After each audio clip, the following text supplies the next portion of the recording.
My neighbor started piling his construction debris against my fence.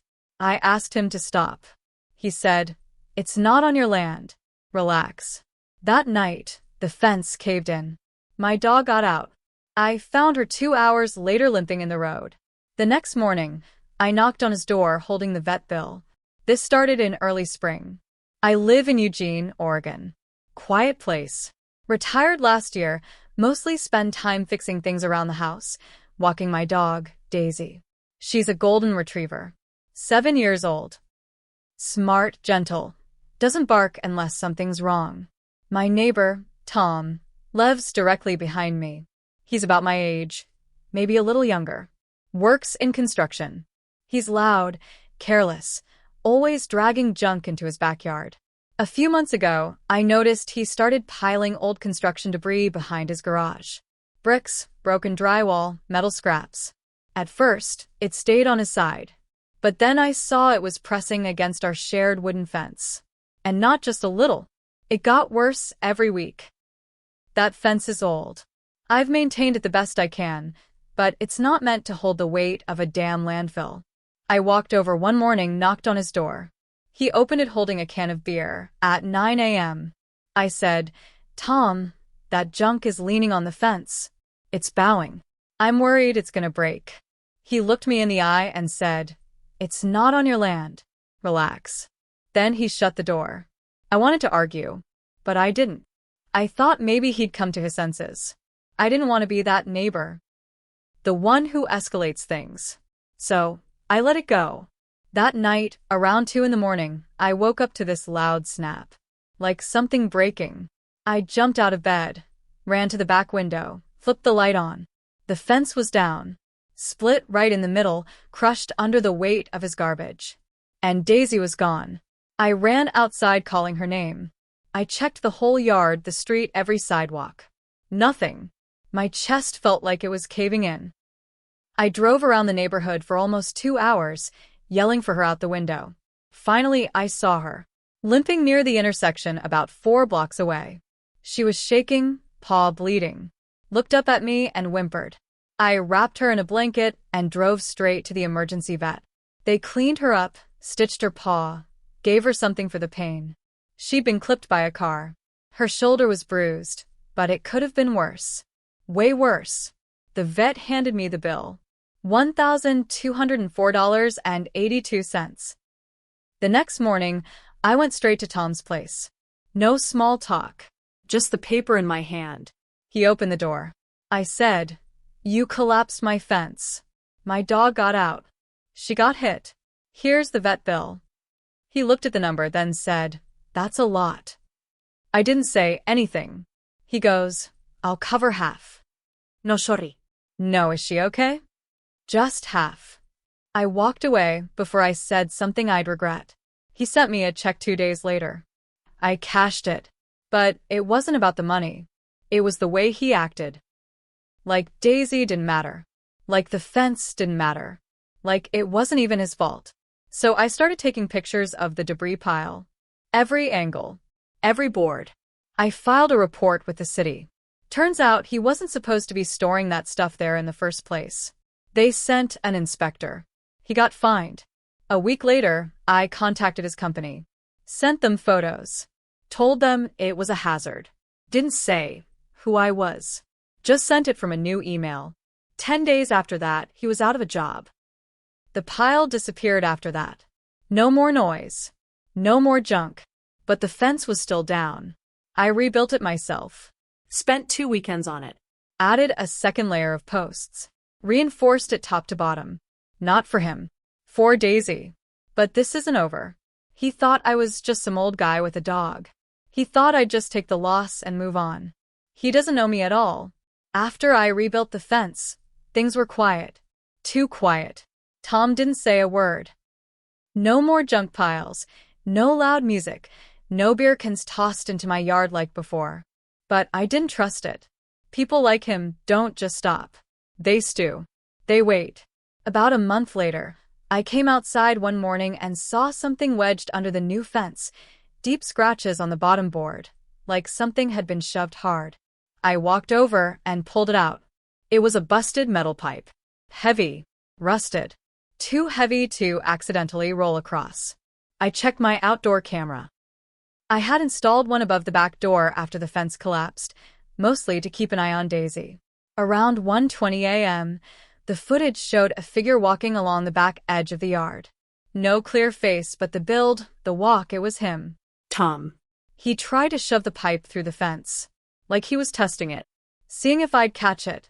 So, I made a copy of the footage, saved it to 3 places, and I didn't say a word. I didn't confront him. Not yet. Instead, I bought 2 more cameras. One facing the alley between our houses, another angled at his back lot. All legal. All visible. No hiding it. The next day, I was outside watering the yard, and he stepped out. Just stood on his porch, arms crossed, watching me. Like he was waiting for me to react. I looked at him, then looked away. Kept watering. He called out, "You really think all this is gonna scare me?" I didn't answer. He walked a little closer. "You got me fired. You happy now?" I turned off the hose and said, "No. I'll be happy when my dog stops limping." His mouth tightened, but he didn't say anything. He just turned around and went inside. That afternoon, someone slashed my truck tires. All 4. Deep, clean cuts. Not random. Not kids. Police came. Filed a report. I gave them the footage again, but it didn't catch the slash. Just shadows. No face. Still, I knew it was him. So, I did something I hadn't done before. I started asking around. I talked to the guy who runs the hardware store on the corner. I asked if he knew Tom. He sighed and said, "Yeah, he's got a temper.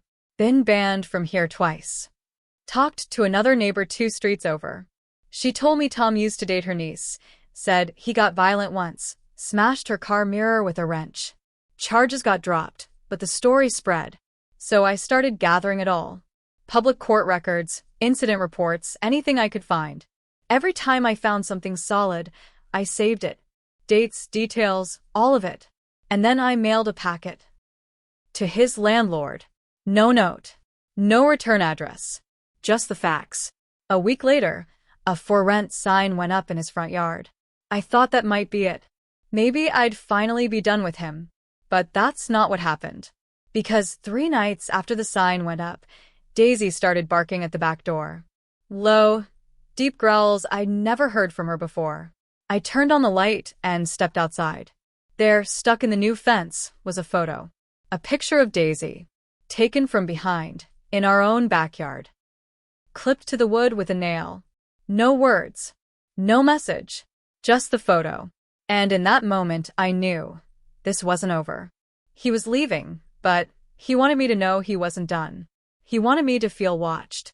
I took the picture down and went back inside. Sat at the kitchen table for a long time, the photo still in my hand. Because now it wasn't just about the dog or the fence or even the job. Now it felt personal. Like he wanted me to be afraid. But I wasn't afraid. The photo of Daisy stayed on my table for a week. I didn't tell anyone about it. Not the police, not my friends. I just kept looking at it, thinking about how close he had to be to take it. Thinking about the fact that he'd been behind my house again. 3 days later, the landlord came by. I was outside sweeping the porch. He was a younger guy, maybe in his 30s. Pulled up in a blue SUV, got out, looked straight at me. "Mr. Grayson?" he asked. "Yeah," I said. He walked over and handed me a small envelope. Just wanted to say thanks. "I got your package." I didn't say anything. He added, "He's out at the end of the month. You've done more to document his crap in 1 month than I've been able to do in 2 years. I nodded, tucked the envelope into my jacket without looking at it. He left. I went inside and opened it. Inside was a gift card. $100. And a note. For Daisy. "Sorry you had to deal with him. Hope she heals up fast." I should have felt better. I didn't. Later that night, I was taking trash out when I saw something taped to my truck windshield. Another photo. This one was of my backyard. Taken from behind my shed. I walked straight inside and locked every door. I pulled up all the footage from the backyard camera. I saw nothing. No motion alert. No person. I checked the side cam. At 3:27 a.m. the night before, it had gone dark for 3 minutes. Just static. Then it came back on. That meant one thing: he knew where my cameras were. He'd found a blind spot. So I moved the cameras again. Higher this time. One on the roofline. One in the tree. I left a fake one in the old spot, just to see if he'd try again. Then I did something else. I bought a floodlight. Extra bright. Motion activated. Installed it facing the shed. Set it to the highest sensitivity. That night, around 2:45 a.m., it went off. I checked the live feed. Nothing there. But when I went out the next morning, I found something in the grass under the light. A dead squirrel. Its neck twisted. No blood. Just placed there. I called the police this time. They took a report. Said they'd patrol the area. That was all. No fingerprinting, no real follow-up. I asked if they could increase patrols since I'd had prior incidents with a neighbor. The officer just nodded and said, "We'll do what we can." Which meant nothing. So I started keeping a bat by the back door. I started sleeping with my phone unlocked, emergency dial ready. Daisy didn't go outside alone anymore. Not even for a minute. But the worst part was realizing something. He hadn't stopped because he was angry. He'd stopped because he was enjoying it now. He liked the game. He liked making me look over my shoulder, walk the yard at 3 a.m. with a flashlight, whisper Daisy's name in case she was missing again. He liked knowing I couldn't catch him in the act. So, I decided to change the game. I didn't go to the cops again. What was the point? They'd already shrugged it off. I needed someone who wouldn't. I reached out to my nephew, Evan. He's 29, lives up in Portland, used to work tech support before going freelance doing surveillance installs. Real stuff, not just Ring doorbells. He came down that weekend. We spent all of Saturday rewiring my backyard. He brought better gear, low-light cameras, infrared ones with motion triggers that recorded directly to a hidden hard drive, not just the cloud. We installed 4 new cameras. One on the corner of the garage. One in the birdhouse near the shed. 2 small ones up in the tree branches, angled down toward the fence line. When we were done, Evan asked me, "You expecting this to go somewhere?" I said, "He wants a reaction. He's going to get one."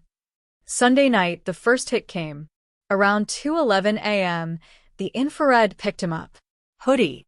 Ball cap. Same build. Walked into the back alley, approached my yard from the opposite side. Climbed over the neighbor's wood pile, and stepped into my property. He didn't see the cameras. He walked straight up to the new fence. Pulled something from his pocket. Couldn't make it out. Looked like nails or screws. He started pushing them through the cracks between the boards. One at a time. I guess he thought Daisy might step on them. I didn't interrupt. I didn't shout or turn on the light. I watched him finish. Next morning, I called Evan. We downloaded the footage. Crystal clear. I printed stills. 3 of them.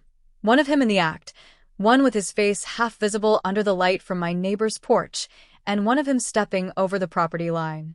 I put the photos in an envelope. No return address. Just like I did before. This time, I mailed it to the construction licensing board. 3 days later, he lost his certification. But he still didn't stop. He must have realized he'd been caught on camera again, because he changed tactics. No more night visits. Instead, he started driving by during the day.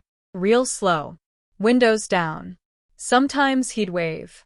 Other times, he'd just stare. Once, I caught him parked at the edge of the street. Sitting there, engine running. Not moving. Just watching my house. I walked outside, phone in hand. He drove off the second I stepped out. I filed another report. Again, nothing came of it. So, I changed tactics too. I contacted a private investigator. Not for protection, for information. I wanted everything on Tom. Past arrests, employers, court dates, everything. Paid the retainer in cash. 2 weeks later, I got the report. And I found the thing I was waiting for. 5 years ago, in Coos Bay, Tom was charged with trespassing and criminal mischief. He had broken into a neighbor's garage over a property line dispute. The charges were dropped after no witness followed up. The investigator found the name of the neighbor, still living in the same house. I made a call. We talked. Turns out it was the same pattern. Fence argument. Trash piling. Dog involved. Only in their case, the dog didn't survive. I hung up, heart pounding. Sat at the kitchen table, same spot where Daisy's photo had been. Daisy lay curled up nearby, head on her paws, the scar from her stitches still pink. This was bigger than a feud. This was a pattern. I looked across the table at the thick folder of printouts from the investigator. I stared at it for a long time. And I knew what I had to do next. 2 days after that call, I drove back out to Coos Bay. I didn't tell anyone. Just packed a thermos, filled the tank, and drove the 3 hours in silence, thinking about what that man had said. About the dog. About how Tom had claimed that wasn't his fault either. The house was small, well kept. The man, Peter, answered the door like he'd been expecting me. We sat in his kitchen. I didn't ask about the dog again. I didn't need to. Peter said one thing that stuck with me. He doesn't stop unless someone makes him. I drove home that night, quiet the whole way, thought about that sentence over and over. The next morning, I filed for a restraining order. I had photos, timestamps, footage, the PI report, and even the letter from his former landlord, who thanked me for getting him out. I knew the process would take time, but I wanted something formal on record. I made copies of everything. But I still wasn't sleeping well.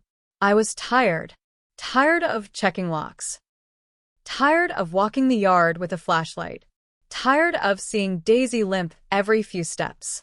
The scar on her paw had healed, but the limp stayed.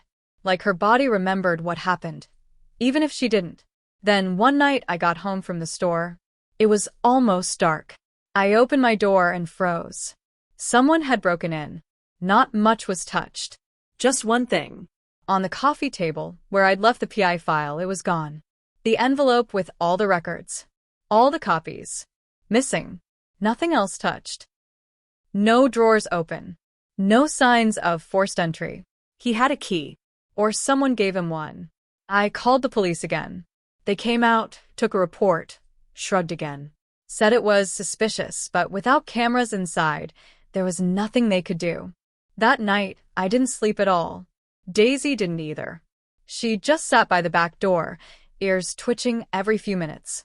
The next day, I checked every camera, every file, every backup. All still there. I'd hidden the real drive in a locked cabinet in the garage. The living room copies were decoys. But now I knew for sure he wasn't just messing with me. He was trying to erase the trail. I didn't know if he was leaving soon. The landlord said the eviction process was in motion. But people like Tom, they don't go quietly. They go loud. Or they wait until no one's looking. I had one more move. One thing he wouldn't expect. I didn't call the cops after that last break-in. I didn't tell anyone what I did next. I just quietly mailed a second, complete copy of the report, every file, every photo, every timestamp, to his new boss. Not anonymously this time. I signed my name. I haven't seen him since the day the moving truck showed up. But I still lock the gate twice. I still watch Daisy every time she walks outside. And some nights, I sit in the dark and wonder if he'll come back, not because he has a reason, but because people like him don't need one. And the truth is, no matter how many locks I add or how many cameras I install, I don't feel safe anymore. Because once you know what someone's capable of, you never really stop waiting for them to prove it again.